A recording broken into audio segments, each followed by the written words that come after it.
माझे नाव कीर्ती आहे आणि आज मी तुम्हाला माझी गोष्ट सांगणार आहे। माझ्या वडिलांचे माझ्यावर खूप प्रेम होते, पण मी लहान असताना 8 वर्षांचा होतो तेव्हा त्याचा अपघातात मृत्यू झाला। त्यानंतर माझ्या आईने दुसरे लग्न केले। खरं सांगू, मला माझ्या आईने हे करायला नको होतं, पण त्यावेळी मी अविवाहित स्त्री आणि लहान मूल होते। त्यामुळे आईने लग्न केले। मला माझे सावत्र वडील अजिबात आवडत नव्हते। मी त्याला पप्पाही म्हटले नाही। आई कितीतरी वेळा म्हणाली की हे तुझे वडील आहे, हेच सत्य आहे, पण माझे वडील या जगात नाहीत यावर माझा विश्वासच बसत नव्हता। तो फक्त माझ्या आईचा नवरा होता आणि तोही दुसरा। मला त्याच्यापासून एक लहान भाऊही आहे। तो एजन्सीमध्ये काम करायचा आणि अनेकदा फेरफटका मारायचा। जेव्हा कधी माझे सावत्र वडील माझ्याशी बोलतात किंवा माझ्या जवळ येतात तेव्हा मी त्याच्याशी बोलतही नाही। अखेर हे असेच चालू राहिले आणि हे सर्व पाहून ताईने मला माझ्या मावशीच्या घरी अभ्यासासाठी पाठवले। मी माझा जास्तीत जास्त वेळ तिथे घालवत असे। अभ्यासानंतर मी राहुल या मुलाच्या प्रेमात पडलो। राहुल नुकताच आमच्या शहरात आला होता आणि माझ्या मावशीच्या घराजवळ राहायलाही आले। साधारण 6 महिन्यांतच मी राहुलवर प्रेम करू लागलो। मी त्याच्याशी लग्न करायचं ठरवलं होतं। तो माझ्यापेक्षा 5 वर्षांनी मोठा होता, पण हे सगळं प्रेमात कुठे दिसतं। मी आईला सांगितलं की मला राहुलशी लग्न करायचं आहे। माझी आई म्हणाली ठीक आहे, राहुलला भेटण्यासाठी माझ्या घरी बोलावले। राहुल हा अनाथ होता आणि त्याचे आईवडील किंवा नातेवाईक नव्हते, त्यामुळे तो स्वतः माझ्या घरी आमच्या लग्नाबद्दल बोलण्यासाठी गेला होता। मला फक्त माझ्या आईचे हो हवे होते। मला माझ्या वडिलांशी काही देणे घेणे नव्हते, पण तेही तसेच होते। राहुल आला तेव्हा आईला मुलगा आवडला। राहुल निघून गेल्याने मला आनंद झाला आणि आई पण काही कामासाठी बाहेर गेली होती। मी घरी एकटी असताना माझे सावत्र वडील माझ्याकडे आले आणि म्हणाले की तू त्या मुलाशी लग्न करणार नाहीस, मी तुला इथून दूर कुठे जायला सांगितले।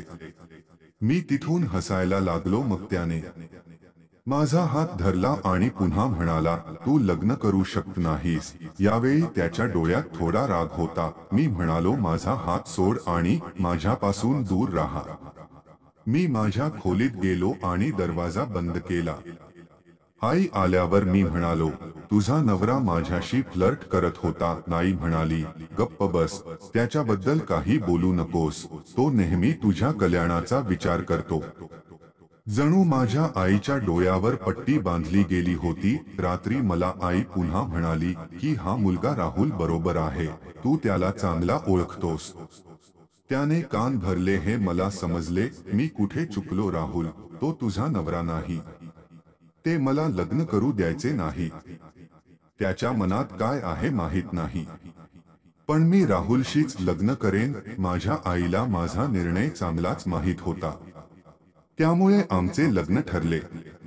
लग्नाची तयारी सुरू झाली। मी आनंदी होते। यावेळी मला त्याच्या डोळ्यात एक विचित्र अस्वस्थता दिसली। मला स्पष्टपणे दिसत होते की त्याला माझे लग्न करायचे नव्हते। शेवटी कोणता बाप असा विचार करेल, पण तो बाप नव्हता। शेवटी लग्नाचा दिवस आला। सकाळी टेरेसवर एकटाच राहुलशी बोलत होता। मी फोन ठेवताच मागून कोणीतरी तोंडावर रुमाल ठेवला आणि मी बेशुद्ध झालो। मी शुद्धीवर आलो तेव्हा मला एका खोलीत पलंगावर बांधले होते। माझे तोंडही बंद झाले होते। माझ्या लग्नाच्या दिवशी मला इथे कोणी आणले? काही वेळाने खोलीचा दरवाजा उघडला आणि माझे सावत्र वडील माझ्या समोर होते। त्याने माझ्याशी हे केले, पण त्याने मला इथे का आणले? मला तो आवडला नाही, पण तो या पातळीपर्यंत झुकला होता हे मला माहित नव्हते। मी त्याच्याबद्दल असा विचार केला नव्हता। मी हे सर्व विचार करत होतो। मग तो म्हणाला, मी तुला त्या मुलाशी लग्न करू देणार नाही। त्याने अन्न आणले होते। त्याने माझे तोंड उघडले आणि मी विचारले, तुला काय हवे आहे? तू माझ्या लग्नाची एवढी काळजी का करतोस? मला इथे बांधून ठेवले आहे, हा तुझा खरा चेहरा आहे. माझा आवाज मोठा होत असल्याचे पाहून त्याने माझे तोंड मागे बांधले. आज रात्री माझे लग्न होते आणि मी रात्री या खोलीत बंद आहे. माझ्या डोळ्यातून अश्रू सतत वाहत होते. मला वाटले की ही सर्व आईची चूक आहे, ज्याने या माणसाशी लग्न केले. रात्री तो पुन्हा खोलीवर आला. यावेळी खोलीत येताच तू म्हणालीस, आज तुझे लग्न आहे, पण मला करायचे नव्हते. तू त्या मुलाशी लग्न का करायचं? तो मुलगा लबाड आहे, फसवणूक करतोय. त्याचे आधीच लग्न झालेले आहे. तू माझे ऐकत नव्हतास, म्हणूनच मला तुला इथे आणावं लागलं. पण तुझ्या कल्याणासाठी मी काहीही करेन. 3 वर्षांपूर्वी मी काही कामानिमित्त बाहेरगावी गेलो होतो तेव्हा मी हा मुलगा एका मुलीसोबत हॉटेलमध्ये पाहिला.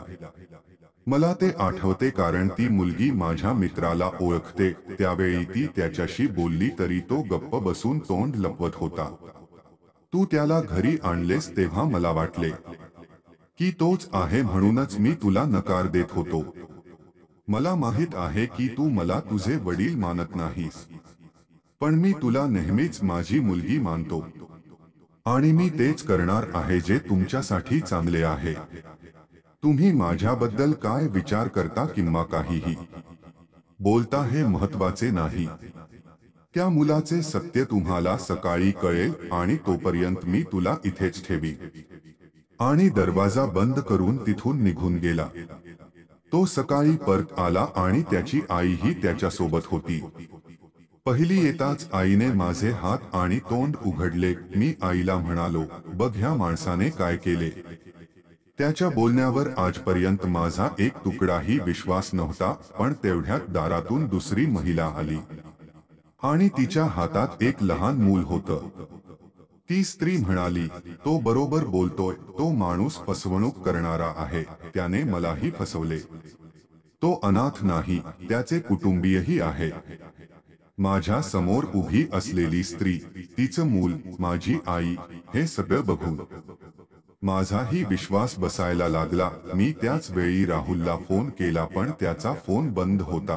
कदाचित त्यालाही आपले सत्य बाहेर आल्याचे समजले असेल. आता त्याच्यावर जी काही कारवाई होईल ती पोलीस घेतील. त्यानंतरही माझे वडील माझ्याशी बोलत नव्हते.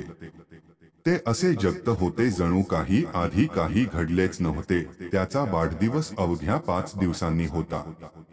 मी पहिल्यांदा केक बनवला आणि त्याला आश्चर्यचकित केले. त्याला वाढदिवसाच्या शुभेच्छा दिल्या पप्पा, हे बोलताच त्याच्या डोळ्यात पाणी आले. बहुधा इतकी वर्षे दाबून ठेवले होते. म्हणाला, बेटा, आता माझी आयुष्याशी काही तक्रार नाही. आता मला काही नकोय. तू मला सांगितलेस पापा, मला एवढेच ऐकायचे होते. तेव्हा मला कळले की मी माणूस म्हणून किती भोळा आहे. घरी माझे एक वडील होते ज्यांनी माझ्यावर खूप प्रेम केले, परंतु मी त्यांचा कधीही आदर केला नाही. आणि ती राहुलच्या खोटेपणाला बळी पडली. माझ्या वडिलांनी माझा जीव तर वाचवलाच, पण मी किती चुकीचे होतो हेही सांगितले.